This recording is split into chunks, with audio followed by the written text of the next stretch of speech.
So ayan mga ka-Rochelle, mga kalangga, o magpalang hapon sa lahat. So yun, tapos na kami mag-prepare ng aming mga pamimigay bukas, regalo, tsaka mga candy sa mga bata. So mag-ayuda naman tayo sa mga beneficiary ko. Kasama natin si Ashley. O diba, tapos si Kumare.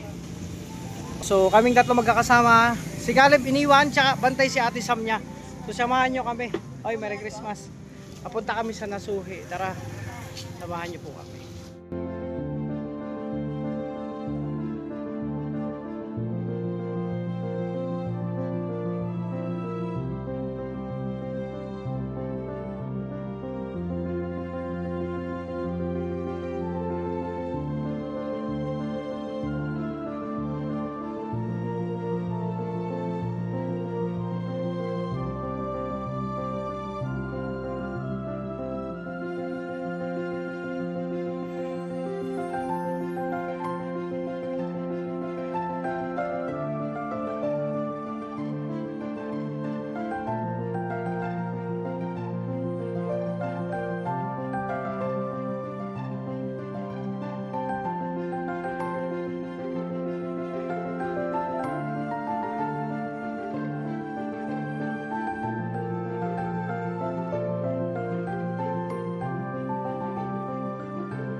Ayun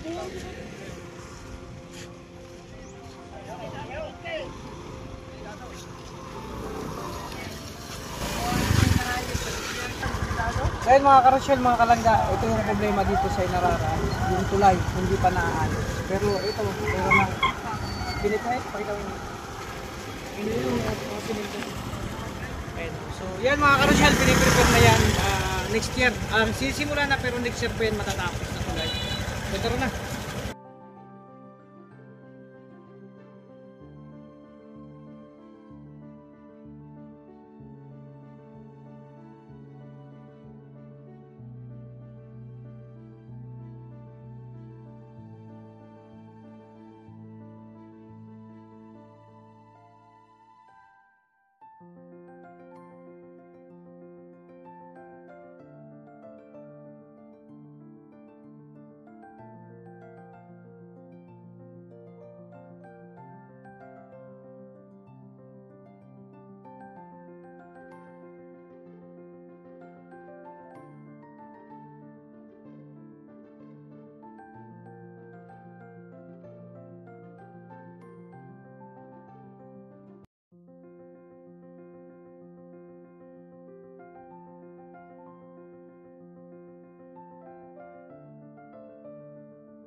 So yan mga karosyel, mga kalangga. So ayun, medyo mahabang biyahe namin. Nandito na kami sa Barangay Inararan. So punta natin isang beneficiary ko dito. Ilalawin natin si ate, yung may anak na si Pogi ang tawag ko. So parang walang tao ah. Te? Ito po yung, actually hindi naman nila to bahay. Nakikituloy lang sila dito kasi bang house to. So may mga gamit na. Te? Pogi? Pogi! Parang walang tao yata. Ito mga karosyel, oh. Grabe, oh. So kasi may bahay naman sila dito malapit dun sa papa niya. Pero talagang naghiwalay sila. Yun nga, kasi si ate medyo may may diferensya. No, parang naano yung pag-iisip niya pag hindi nakakainom ng gamot. Te, yun nga, parang walang tao. So hanapin natin, magtanong tayo. Te, may nakatira pa po ba dito? Yung may atang anak na bata na lalaki? Ay, yung may nakatira doon dati. Oo, yung may bahay doon sa kabila. Hindi na sila dito nag-ano? Ay, yun na, sa gitna. Oh, yung may bata na ano? Ay, naglakaw-lakaw na dito kay na. Paano? Doon, nakita nyo naglakad-lakad doon? Po, sa may spillway po. Yung sa may tulay? Oo. Sige po, kasi pupuntahan namin, bigyan namin ng, kasi ano ko yun, beneficiary ko na, hindi ko na dalaw ng, Yan po, naglalakaw-lakaw. Abo na mag-uli. Inimuan man yung simbalay-balay. Sa may tapail. So, ibig sabihin, hindi na sila umuwi dito? Ako man maghalip. Abo na mga kay pahalip na nga. Sana siya nakatira. Sige lang, anak ko na may tindahan baga doon sa may tulay. Opo. Doon lang yun. Sige lang, nagtuturog lang sa tricycle. Doon na sila. Kawawa naman. Hapo nga ni mag-uli, papauli man san ama doon. Man, dito na. Oh, ayan, sabi ni ate. Mag-ano. Magkapot na lang po doon. Sige, magtanong lang kami tayo. Maraming salamat. Oo. Oo, naalala ko. Kasi dati ako nag-deliver dito sa GNT. Salamat eh. So, ayun mga kalangga, mga karosyel. Si ate pala hindi na daw nauwi dito kasi yun nga, hindi na siya, kumbaga naglalakad-lakad na lang. Sabi ni ate, parang sa isang tindahan, sa tricycle na lang siya tawag ito, nagtutulog, hindi na uwi sa kanila. Ganun talaga yon mga karosyel. No, mga kalangga. Medyo talaga siya, sabi ni tata, yung ama niya, kapag hindi daw nakakainom ng gamot. Kasi nagkaroon ng problema yun nung panganganak. Doon siya nagka-problema. So tara, samahan niyo po ako. Punta natin doon.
Ito ba yun? Ayun itong bata oh. Yun oh. Ito na yun oh. Pogi! Saan si mama mo? Ito. Oy, Tay, kamusta? Hindi ka na nauwi dun sa inyo? Ano pa po yan? Sa pa. Route na? Ah, sira na yung bahay. Sa papa mo, nag-uwi ka pa. Hindi na kayo nauwi. Saan na kayo na tuloy ngayon? Hindi lang kami sa lugar. Ah, dito lang. Ah, asan si Pogi? Pogi, tara! May bibigay ako sa'yo. Dali! Uy! Ah, dali! Ay, may ang ano para, laruan. Si Pogi lang. Ay, si Pogi. Pogi! Uy. Saan na kayo? Pag ganyan yan, dito lang kayo. Dito lang kayo. Ah, kamusta naman tayo?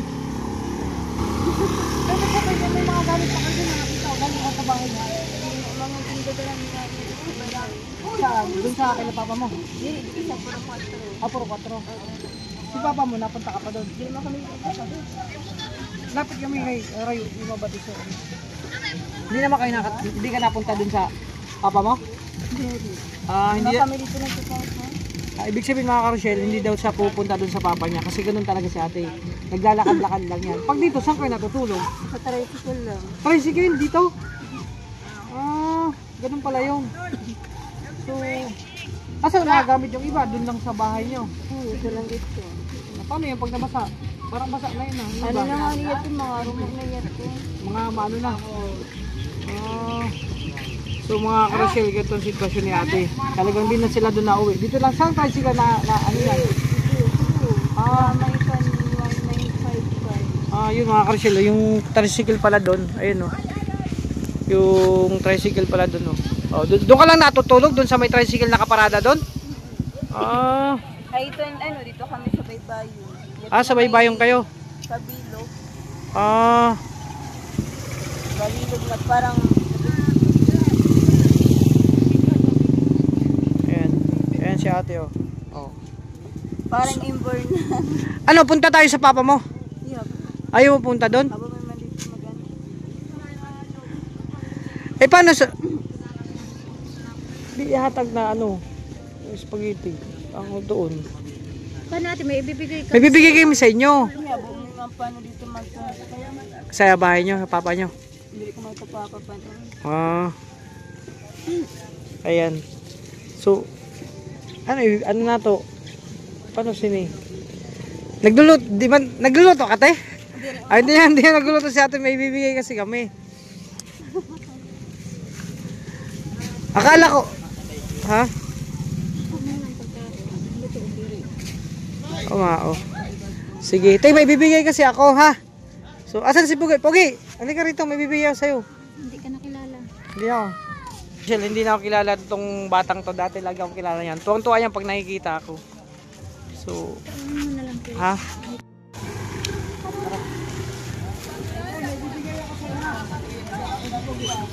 Sige.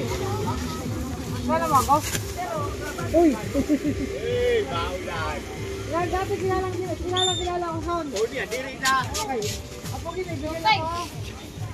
Baulan. Ay na ho. Oh, hindi mo ako kilala, si kuya. Gilid bigay maligis kami. Uy! Mau, di ka na. Okay.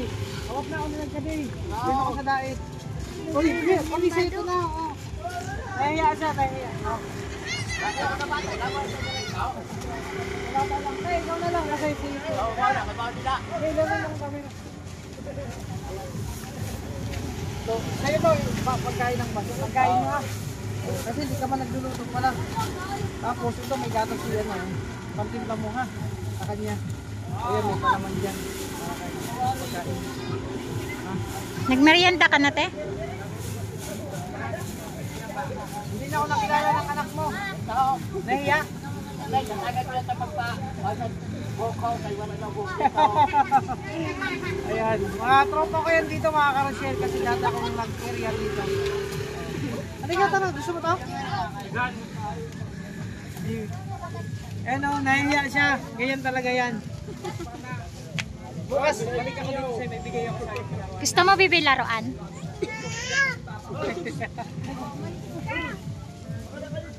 Hindi na lang po ano kamusta po na yun. Wow. Dati pagka-firme ako na yung sina, baba naman siya firme. Dati kasi ano, ayan. So ito na sa inyo na. Oh, para sa inyo yan ha. Mga ano.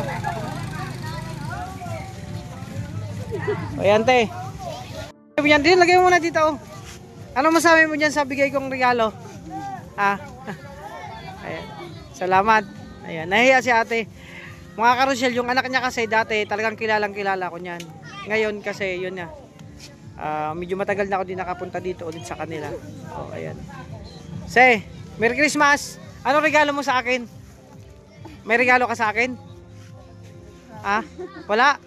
Dapat may regalo ka sa akin. Hindi ka na napunta sa papa mo talaga? Ay doon? Di na. Dito lang kayo mga karusyel, dito lang pala siya sa labas. Doon sa bahay niyo dati hindi na kayo nag-ano? Nagkakada kami dito. Mga nakasulipon dito mga darami dito.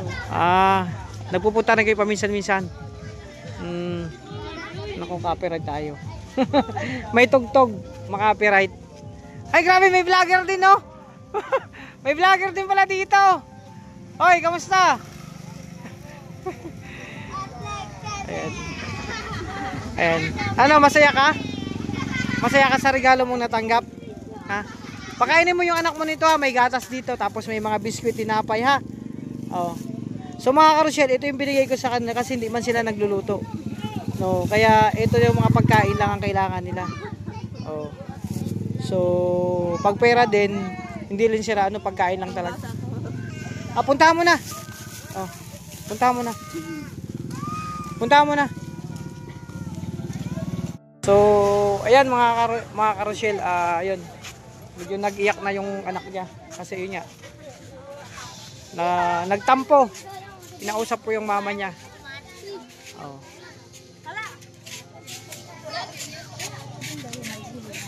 Hindi, doon na lang daw kasi sila mga karusyel sa natutulog sa sa may tricycle. No, hindi na sila nauwi doon sa ano. Oh. Ayan, doon muna nag yung anak niya umiiyak. So, Merry Christmas. Binigyan na kita kanina ng regalo ah. Ano muna sa binigay ko? Binigyan mo ng tinapay tapos yung pagkain. Ayan si Kuya. Oh. Ayan. Ano yan? So ayan mga karusyel, ayun si ano. So umiyak na ang anak niya. Ayan. Yun, ginawa niya na yung talagang binitbit niya na yung pagkain. Umiiyak siya kaya hindi ako makalapit.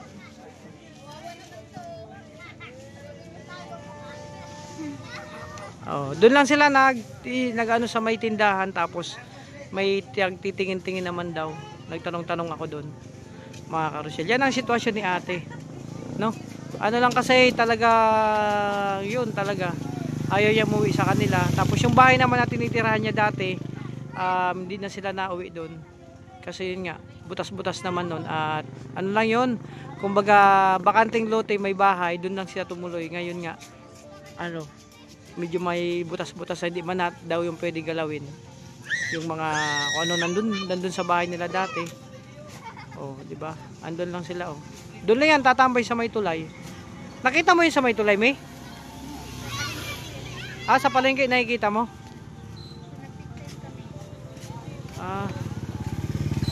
Ibig sabihin sila, minsan nakikita mo sa palengke. Nung nakaraan. Yung sasabi mo nakita mo sa may 7-Eleven? Oo, sa may 7-Eleven. Tapos sa may palengke. May palengke.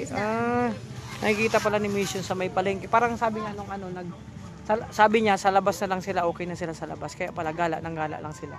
Kung saan sila abutin. Pero pag nauwi sila dito, diyan sa mga tricycle tawag nito yun. Tapos natutulog. Kawawa naman. Pero yun nga, wala man tayong magagawa kasi yun nga, kumbaga awag nito, gusto niya talaga sa labas, ayaw yung umuwi dun sa kanila. 'Di ba dati na last vlog ko na nandun sila, sabi ng papa niya, hindi man talaga nawet, dinadala niya lang ng pagkain. Kaso minsan, gusto talaga nung gumala. Kaya yun, mga kalangga, mga karusyel. Yun ang sitwasyon ni ate, isa sa mga beneficiary ko. So, ayun niya, okay naman. Sabi niya, nahiya siya sa natanggap niya. Tapos sabi niya, salamat daw. Pero ang salita niya talaga mga karusyel, ano yun, Tagalog, ay hindi nagtatagalog yun, Bicol lang talaga yung magsalita. Kasi nga po, ang kwento nun, sa mga hindi nakakalam, nung nanganak daw siya, actually yung anak yung pangatlo. Yung panganak niya dun sa pangatlo, nagkaroon ng dun siya nabinat siya. Kaya dun sa nangyari, ang isang babae kasi pag nanganak, pag nabinat, parang isa sa tiyatamaan niya yung utak. So dun siya nagkaroon ng problema. Kaya pansin niyo po, no? Medyo siya, yung pag-iisip niya, kumbaga sa normal, parang may konting di ba? Kaya dahil sa panganak niya, nabinat, nagkaroon ng problema yung sa pag-iisip niya. Pero ngayon nakakausap naman, dati po hindi nakakausap. Time pa na nagde-deliver ako dito, pag binibigyan ko ng wala lang, i-smile lang yan, hindi yan makausap. Buti ngayon nakakausap kahit paano. Pag tinatanong mo, sumasagot siya. Dati wala yan, ngiti ang kahit ngiti, bibihira. Kahit yung anak niya, ganun lang yan. So, yun mga karusyel, ang kwento ng buhay niya. So, kaya dati pa talaga nung nandito ako i-deliver, pag biskuit, pagkain, tsaki, yun. Akala ko doon sila na nakauwi sa kanila, sa bahay nila, sa papa niyo pala hindi siya nauwi. Yun mga karusyel, ang sitwasyon ni ate, nakita natin. Ganun lang siya dito, pagala-gala lang dito sa Barangay Nararan. So, naman siya dito pinapabayaan ng mga taga rito kasi tinitingnan naman siya dito. Ang pamilya na dito rin, ayaw na umuwi sa kanila. Sabi niya nga hindi naman niya din yung papa, kaya hindi siya nauwi. O, di ba? Medyo talaga. So, mga karusyel, hanggang dito lang muna ang aking vlog. Unang beneficiary ko dito, Barangay Nararan. Maraming salamat sa inyong suporta, sa mga nagbigay ng blessing, no? Ito na po 'yun. Malaking tulong yan sa aming mga beneficiary. At syempre magpapasalamat ako sa lahat ng nagmamahal sa amin, nagtitiwala sa aming munting channel, sa amin po. No? Maraming salamat sa inyo. At binabati ko po kayo ng advance Merry Christmas and a Happy New Year. Thank you so much po sa inyo. Sana huwag kayong magsawa sa aming pagsuporta sa aming mga channel. Basta padayon lang tayo, tuloy-tuloy yung ating pagbibigay ng kasiyahan at blessings sa ating mga kababayan. So maraming salamat. Ingat po kayo. God bless sa inyong lahat. Thank you so much.